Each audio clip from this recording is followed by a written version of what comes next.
bir yol nöbet ve şahitlici teklif etti. Nöbet ve şahitlici teklif etti. Abbas Uca'dan ağladı ses, Zeynep'e çattı. Kızlar da bilir Mevlevi el başına attı.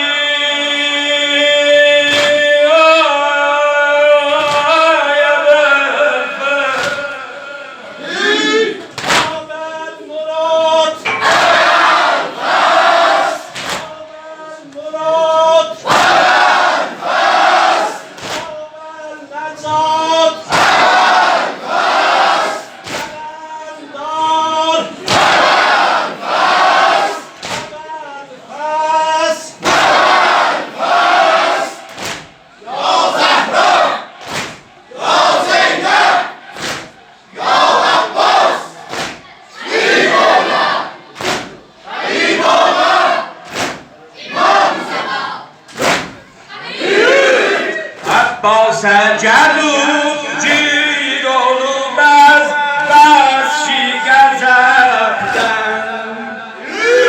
Bir söz dedi bildirdi hele sultan-ı edepten.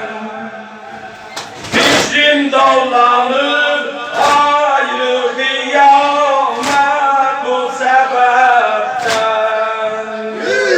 Abbas'a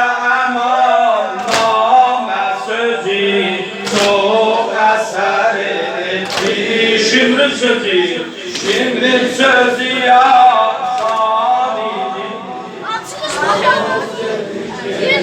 Bir daha bağlamam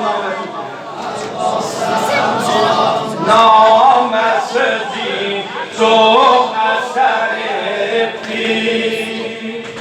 Abbas'a eman name sözü çok eser etti. Şümrün sözü asandı. Şümrün sözü yasan.